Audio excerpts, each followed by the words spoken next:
Perkenalkan, nama saya Christina Yosefa Sinaga dari Prodi Pendidikan Bisnis Tambuk 2017. Di sini saya akan menjelaskan mengenai keterampilan membimbing kelompok kecil. Definisi kelompok kecil.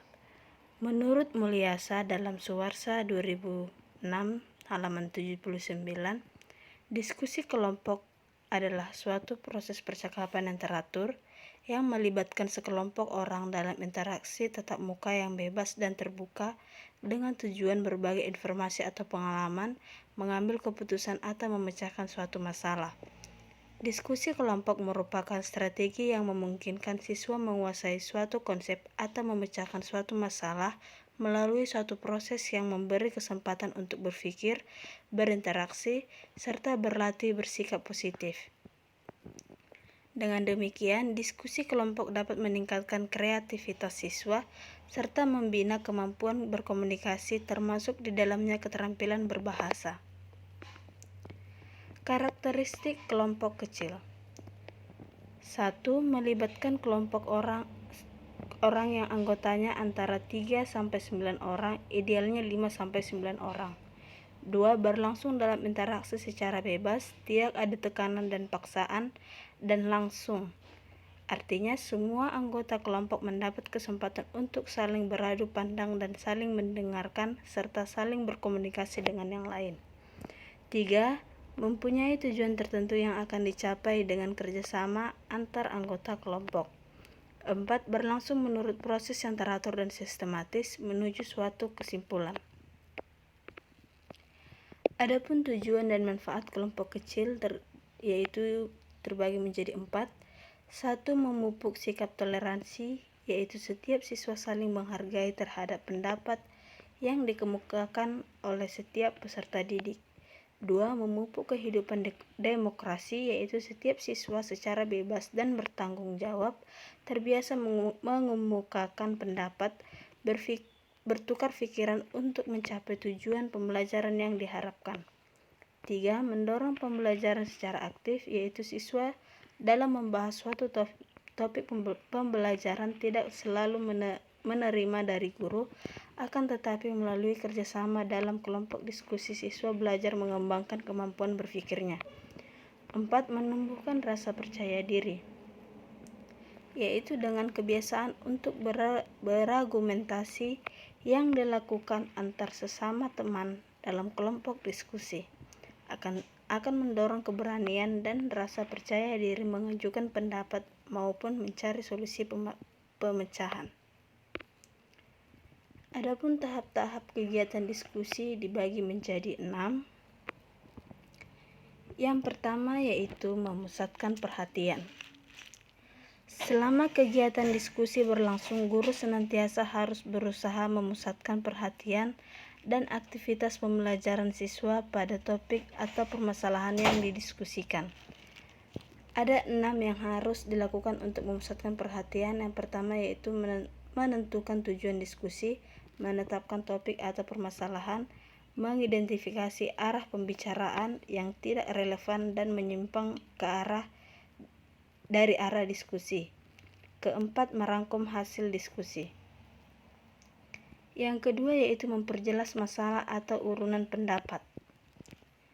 Untuk memperjelas setiap pembicaraan dari peserta diskusi, pemimpin diskusi atau guru dapat melakukan hal-hal berikut.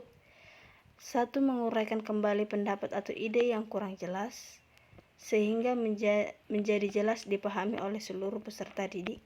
2. Mengajukan pertanyaan pelacak atau meminta komentar siswa untuk lebih memperjelas ide atau pendapat yang disampaikannya.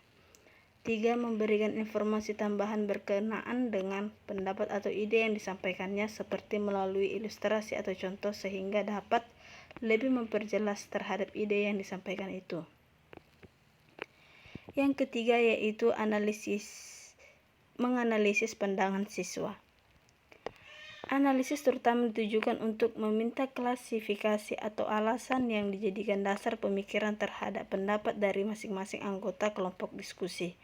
Dengan demikian, semua peserta diskusi akan memahami dan menghargai terhadap perbedaan pendapat yang dikemukakannya. Keempat yaitu meningkatkan urunan siswa.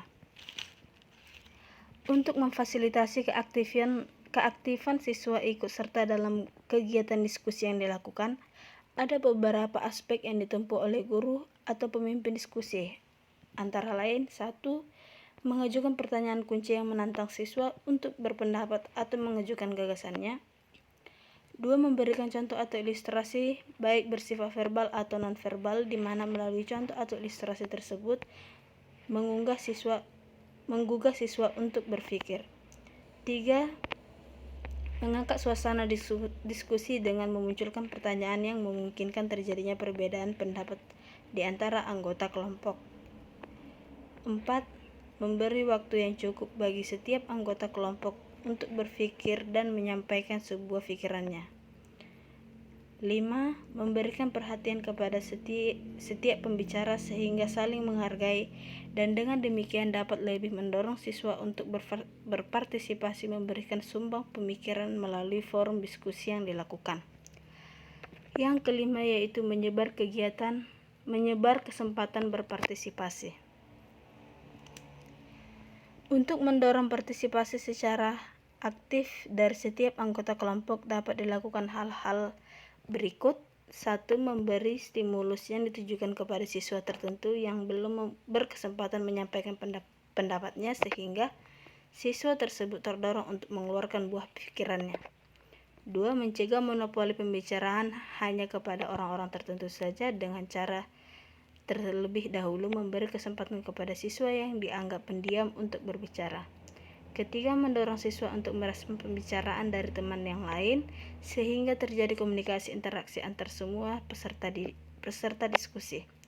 Keempat, menghindari respon siswa yang secara serentak agar setiap siswa secara individu dapat mengemukakan pikirannya secara bebas berdasarkan pemahaman yang dimilikinya. Dan yang terakhir yaitu menutup diskusi. Adapun kegiatan-kegiatan yang harus dilakukan oleh guru atau pemimpin diskusi dalam menutup diskusi antara lain: 1. Membuat rangkuman sebagai kesimpulan atau pokok pikiran yang dihasilkan dari kegiatan diskusi yang telah dilaksanakan. 2. Menyampaikan beberapa catatan tindak lanjut dari kegiatan diskusi yang telah dilakukan baik dalam bentuk aplikasi maupun rencana diskusi atau pertemuan berikutnya. Dan ketiga yaitu melakukan penilaian terhadap proses maupun hasil diskusi yang telah dilakukan seperti melalui kegiatan observasi, wawancara, skala skiap, dan sebagainya. Adapun keunggulan kelompok kecil dibagi menjadi 6. 1. Kelompok menjadi kaya dengan ide dan informasi untuk mendapat hasil yang lebih baik. 2. Termotivasi oleh kehadiran teman dan mengurangi sifat malu. 3. Anak merasa terikat untuk melaksanakan keputusan kelompok. 4. Meningkatkan pemahaman diri anak dan melatih siswa untuk berpikir kritis. 5. Melatih siswa untuk mengemukakan pendapatnya. 6. Melatih dan mengembangkan jiwa sosial pada diri siswa. Adapun kelemahan diskusi kelompok kecil yaitu 1. Waktu belajar lebih panjang. 2. Dapat terjadi pemborosan waktu. 3. Anak yang pemalu dan pendiam menjadi kurang agresif. 4. Dominasi siswa tertentu dalam diskusi. 5. Tidak dapat mencapai tujuan pembelajaran ketika siswa kurang siap mengikuti kegiatan pembelajaran. Selanjutnya, hal yang harus dihindari dalam memimpin diskusi kelompok. 1. Topik diskusi yang tidak sesuai dengan minat siswa. 2. Terlalu mendominasi diskusi dengan cara mengajukan pertanyaan atau memberi jawaban yang terlalu banyak. 3. Membiarkan siswa tertentu memonopoli diskusi kelompok. 4. Membiarkan terjadinya pembicaraan yang menyimpang dari topik diskusi atau tidak relevan dengan apa yang sedang dibicarakan. 5. Terlalu sering mengintervensi siswa dengan pertanyaan atau pertanyaan yang sebetulnya tidak penting. 6. Tidak memberi waktu yang cukup untuk menyelesaikan masalah dalam rangka mencapai tujuan diskusi. 7. Tidak memperjelas atau tidak mendukung pendapat siswa.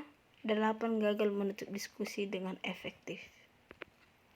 Baiklah, demikian hasil presentasi yang dapat saya berikan. Apabila ada kekurangan atau salah kata, saya mohon maaf. Sekian dan terima kasih.